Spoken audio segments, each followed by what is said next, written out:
What is going on beyond the four walls? What was life like in the Sonoran Desert 1,000 years ago? What is the impact to the environment caused by development? Who were the Hohokam? How did the Hohokam use the environment? Who cares about the environment? Does the government care about the land? What are they doing to save it? Why should we care about the environment? Do we really understand the impact of development?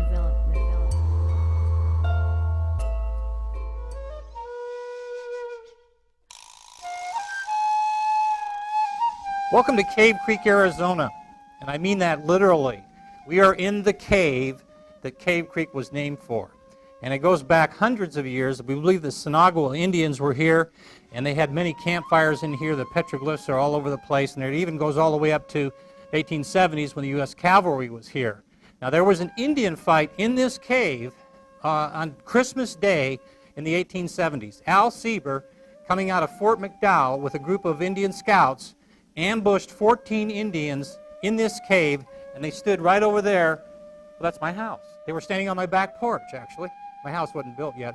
But you know, when we built our house in the 1980s, our architect, Perry Nathan Becker, he said that we needed to leave an opening in the middle of the house so that all the spirits could make it through to come to this cave, because it's a spiritual place.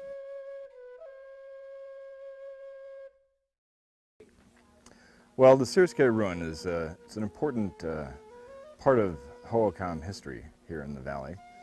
The people that lived here are the same people that lived down in the Phoenix area, the Hohokam. They had colonized this area somewhat early on, and over the years had developed their own little community out in this area. All right, we're up on the top of the hill here, and this windswept little hilltop, while it was originally built for defensive purposes, people did live up here. And behind me here you can see some of the houses that they built, and largely the walls were of stone, but the upper part of them was more like adobe. And then out in front of the houses themselves is this nice big flat courtyard, all an artificial surface that they built behind the big retaining walls, and this is where they would have conducted most of their daily activities. Well, from up on top of this hill, we could see an awful lot of countryside down below us. As you can see, a lot of it's pretty rugged, pretty steep, pretty rocky. But people are still able to make a pretty good living out here. Most of these people were farmers, and as you can see from the little historic ranch area down there in Camp Creek, there are some places that have water, have enough soil that you can grow crops. They were also able to harvest rainfall off of some of these long ridges, do what we call dry farming. But for the most part, this area up here is not the best farming area, and probably a lot of what people were eating up on top of this hill was brought to them by other people living elsewhere. These people were clever enough and knew water well enough that they could make a living just about anywhere in the Sonoran Desert. The way we came up into the ruin is not the original entrance to the place. That is actually right here, where we can see the retaining walls come up. And what they did is actually overlap two sections of the retaining wall to create a kind of protected passageway to get you from the trail, which runs down this steep hillside, up into the ruin itself. This is a very common defensive architectural form that we see in hilltop forts all over the world. The site itself was built probably sometime in the mid-1100s. It was quite a while ago. It wasn't occupied for very long. It was probably abandoned by 1200 or shortly thereafter. The conflict that it was built in response to was over by then, and people moved on.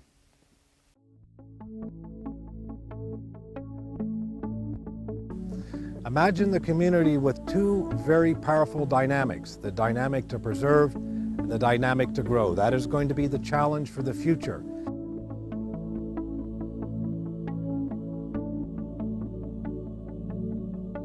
Every community has its signature, and here in Cave Creek we have ours, and it happens to be the environment. The environment is the mantra of this community, and by that I mean we live within the natural world and we seek to preserve it. Here we are in front of Section 16, and back in 2000, when the State Land Department was putting it up for auction, for a development. It was originally supposed to be a golf course, a gated community, and there was a lot of objection to that. It was not environmentally sensitive to the desert. It would have eradicated all the wildlife. The reason it's important is this is a very unique desert. It's the only desert like this in the entire world, the Sonoran Desert, and just scraping it clean to make housing without it being compatible, it just seems a shame. 7 years later, we were basically unsuccessful in being able to keep up with the developer and their money to try to fight it. But things that we asked were to be more in tune to the neighborhood surrounding it that was sensitive to the desert instead of scraping the entire desert and building cookie-cutter houses. Our family builds custom adobe homes and has since 1986. The homes we build are environmentally friendly and use all natural resources. We only use recycled lumber that was once destined for a landfill. Adobe brick are made from the one resource we have an overabundance of, dirt. Adobe brick are suited well for this environment. As a matter of fact, there is an 800-year-old ruin down in Casa Grande still standing to this day, made out of adobe. The advantages to building with adobe are clear. We use all natural resources, dirt, water, and recycled lumber, and we do our part in building environmentally friendly homes. The Cave Creek Museum was founded in 1968 by a handful of people who saw the importance of what we had to offer. And here we have preserved these stories and given voice to those people that are no longer here on what it was like to live in the desert. We are the storytellers, we're the preservers of history, and we are the learning and educational center of what took place years past. So we preserve the voice and give voice to history. It has been said that museums are the souls of the communities they serve. And if you don't have a museum, then you have no soul. I'm a native here of Arizona. I've lived here all my life, and there's a heritage that is with my family and just with Arizona as well, and that's of the horse. We have over 250 miles of trails. Some of them are more than 150 years old. And it's important that you keep those. It's important that you be able to share the land both with residents who want the rural lifestyle and the people who have horses who are able to ride out there and maintain the heritage that is Arizona.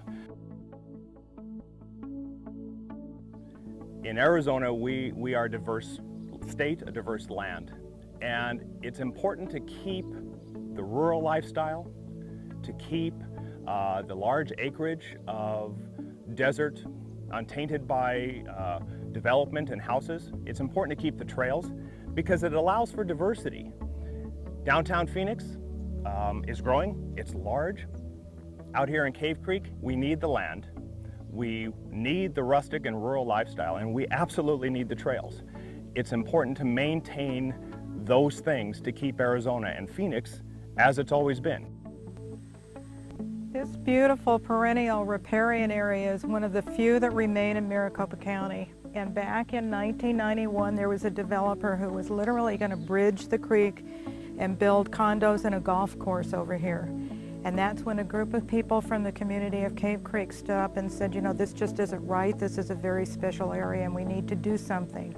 And they incorporated as the Desert Foothills Land Trust, which is a nonprofit private organization, so they could raise funds to purchase the property and save it. This started going on in 1991, and they had a number of meetings with the state land department, and that resulted in the area being declared as an important conservation area in 1998, which stopped any development for at least 5 years. The Desert Awareness Committee began in the 1960s, actually, the early 70s, trying to educate the few people, very few people who were here at the time. Now there's a lot more of us here, And we need to spread the word on how important it is to keep this desert the way it is. Did you know that there are over 2,500 different species in our Sonoran Desert? That means 2,500 different kinds of plants and animals. That's more than you find in the forests in Flagstaff or the Mogollon Rim or in Colorado, for that matter. Hi, I'm Bob Fox with Wild at Heart. Wild at Heart's an all-volunteer nonprofit wildlife rehabilitation organization here in Cave Creek, Arizona. Our prime function is to take in the injured and the orphaned birds of prey, rehabilitate them, and get them back out into the wild. On any given year, we may see anywhere between 500 and 600 raptors come through our facility. This is a very important part of the ecology right now because all the birds that come into us are basically dead, to the environment. So anything that we can return back into the wild helps to maintain populations and to help grow populations. And of course, there is no federal funding, there is no grant money for what we do. It's all through donations and through the community that allows us to support this and help keep it running. The Center for Native and Urban Wildlife at Scottsdale Community College has been in existence now for a little over 7 years. We got started kind of through a coming together of different organizations that were all interested in some aspect of wildlife conservation. The city of Scottsdale played a role, Scottsdale Community College, of course, the McDowell Sonoran Conservancy, and other groups interested in wildlife conservation. When this community was founded back in 1876, 5 years after its founding, a school was built. And one of the things that was taught in the school, in addition to the 3 R's, was a class in art and a class in the desert. Now that's amazing when you think about it. Way back in 1876 or so, people in this community were thinking about the environment.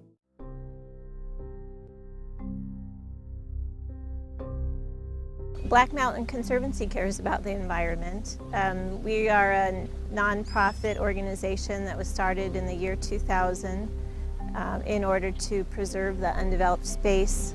With so much growth going on all around us these days, you just have to look and see what the desert used to look like to what it's going to look like in the future, and it's kind of scary. So we don't want Black Mountain to go the way of the bulldozer. Welcome to our Sonoran Desert.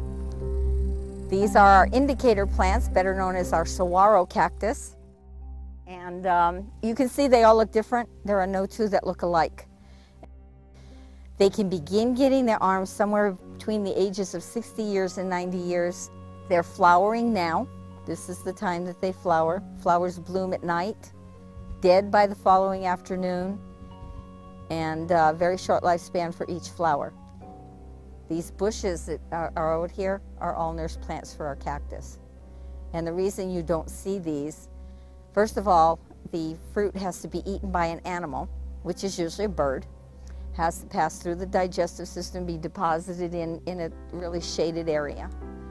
And then if conditions are perfect, it'll start to grow.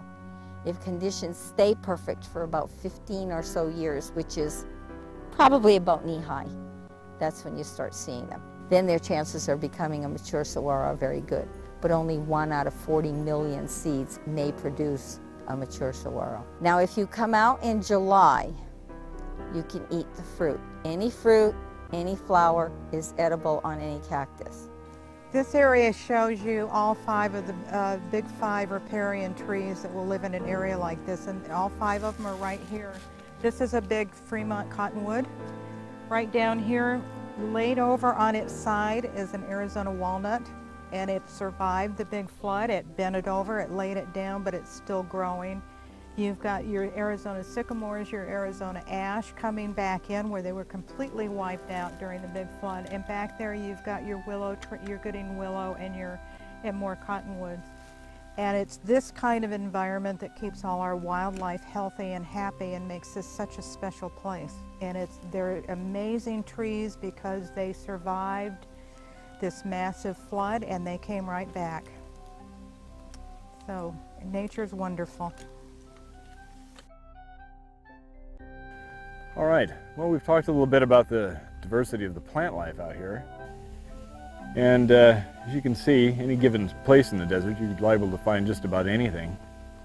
One of the more important places that you can look for are the areas along the washes and places that we might call riparian areas, where they would get a little more water. The terrain isn't always as straight up and down as other parts of the desert. And a place like this back in here, prehistorically could have been farmed. People could have grown corn, beans, squash, the whole 9 yards down in a little valley like this, because it'll collect water from these hills in ways that you wouldn't see generally out in the desert. So the washes, the little riparian areas, are little oases in the desert that were very important to people living out here for the last 10,000 years. Good morning, and here we are at the Jewel of the Creek Preserve. This is surrounded by the Spur Cross Ranch Conservation Area, and what we're seeing here is a very important part of our town of Cave Creek, in that this is the perennial stretch of Cave Creek. This area here behind me has native fish, lowland leopard frogs, Sonoran mud turtles, and just a variety of wildlife and plant species that we normally don't find in the Sonoran Desert. All right, we're down here at the bottom of the creek, and as we came off the flood terrace, everybody commented how cool and nice it is, and it's true. We've walked into nature's swamp cooler down here because all of these plants are very water inefficient. They are pumping out water right now with the sunlight at a tremendous rate, and as that water vapor comes into the air, it cools us down. Now, down here in the bottom, we've got cattails, and we've got reeds, a little sedge-like plant called juncus, and we've got willows, and these are all plants that are typical of a much moisture and more temperate regime than we typically are used to seeing here in the Sonoran Desert. We can hear birds above us like herons, great blue herons, and Bell's vireos. And again, these are not species that we normally associate with the Sonoran Desert. In the pools here below us, we have leopard frog larvae, the tadpoles, and we've seen the little metamorph frogs. And those are very important components of the ecosystem, because that's the food web for things like those herons, for black-necked garter snakes, and other creatures, raccoons and things that live here in this riparian tropical jungle. Now, all of this would have unfortunately been slated for development had Cave Creek not been able to put together a group of people that were interested in preserving this area, and we'll talk a little bit more about that preservation process in a minute. But it's important to understand that this would be private property today if it wasn't for the efforts of the community to protect this area. And so it's a very important amenity to Cave Creek, and we're very pleased to have it. Riparian areas, riparian habitat in Arizona is very important to wildlife. Unfortunately, in the last 150 years or so, we've lost about 90% of the habitat like this.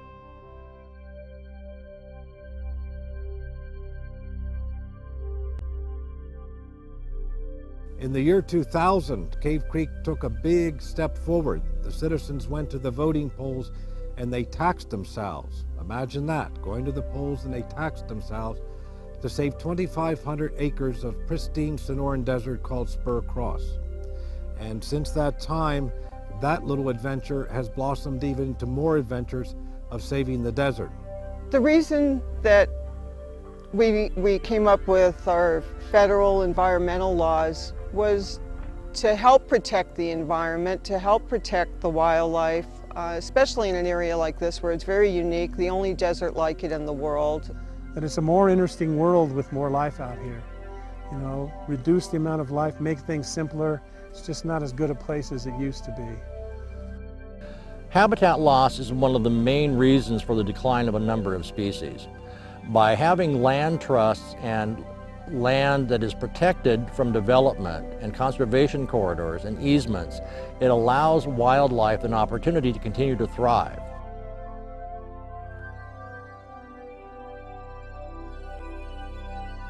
You know, staring here, looking at this last sort of remaining puddle here, kind of makes you stop and think about what the future is going to be like.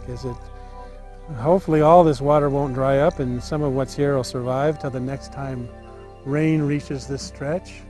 It's very important for us to understand that these water resources we have now must be properly managed and conservatively used so that we can continue to live here. The Anglo community in the Phoenix Valley has only been here for less than 100 years, and the Hohokam were able to extract an 800 to 1,000 year occupation here. So we've done less than 10% of the time in the Phoenix Valley that they did. And what we really have to ask ourselves is, are we being the water stewards that we need to be in order that we can persist here for another 800 years? Each person has to play their role in keeping the water conservation measures in place here in the desert. Just like the animals do, they only take what they need.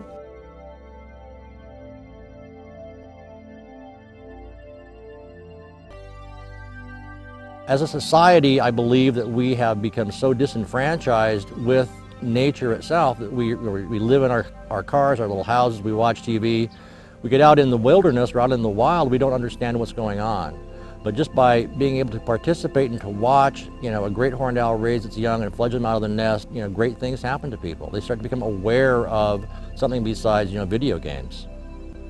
Which becomes another kind of question is, well, why is that so important? Well, it's important for a variety of reasons. It's important for the whole system here. You start taking out parts of a system. Think of your computer at home. Take out this piece and that piece. Eventually you're going to take out a piece where the whole thing doesn't work anymore. And it works the same way with ecosystems and habitat. Keep taking out pieces and you may be okay for a while, but eventually you're liable to mess up the whole system to where it doesn't work at all. What can we do to keep the desert in its natural state so that when we build our homes, when we establish our businesses, we seek to do it in a very holistic fashion so that the desert is preserved? Our fear is if we don't act today, if we don't draw attention to the need to preserve the mountain, it won't be there. I mean, it'll be gone. It'll be houses, it'll be roads, and once it's gone, it's gone. We're never going to get it back. So I think that this is important to know that you can't replace this. This is not something that you can just scrape up and replant.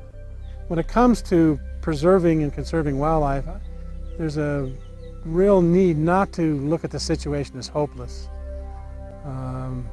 It's precarious, with the number of humans on the planet and the number of us who want more resources and want more, and that results in damage to places like this.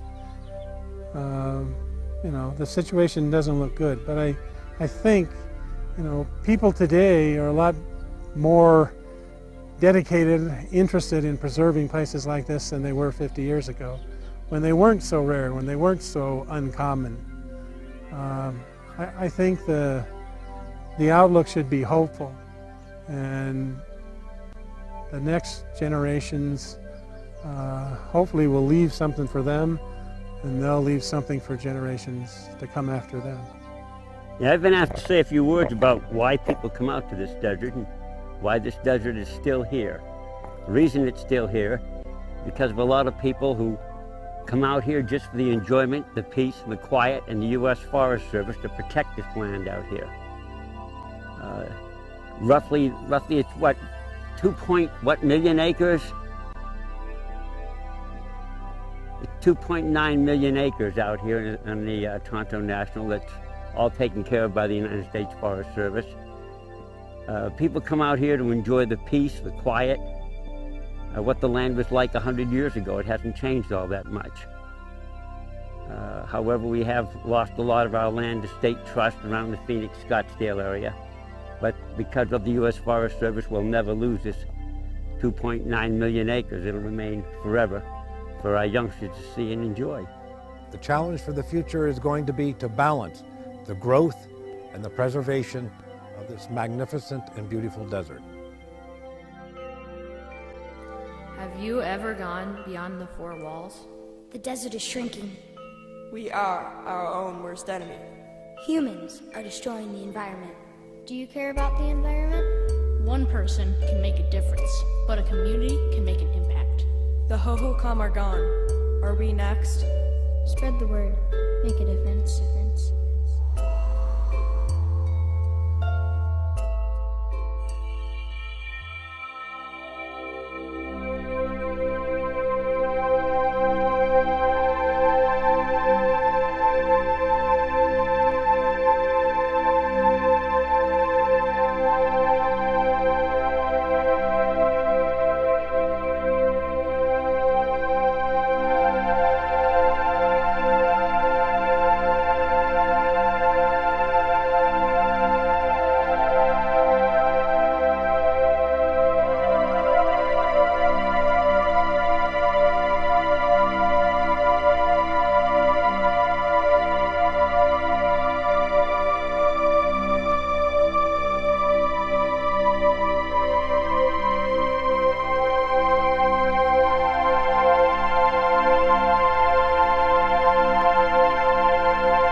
You know, Cave Creek and all of Arizona suffer from the last man in syndrome, including the people at Red Dog Ranch. I got a call from some people saying, we've got to stop Red Dog Ranch. You got to come speak, donate a piece of artwork. And I said, you know, I love it out here. I appreciate what you're trying to do, but I'd rather pass that. I just don't need the acrimonious stuff. And so they fought them, and they got them stopped for a while, but eventually Red Dog went in. Fast forward about a year and a half, and I got a call from somebody, and they said, hey, you got to come help us stop the people who are trying to build a resort up at here at the Springs north of here. And I said, okay, where are you going to meet? He said, we're going to meet at Red Dog Ranch, is where the person who's trying to stop them lives. I thought, it's the last man in theory, probably starting with the Sinagua Indians, including the Apaches. Everybody wants to be the last person in here, and then they want to close the door and keep everybody else out. Well, I got news for you. We have about 5,000 people here now. It's probably going to double, and the water table is going down alarmingly. Our wells already went dry once. This is a huge problem out here, and I just wish these newcomers would stop moving here.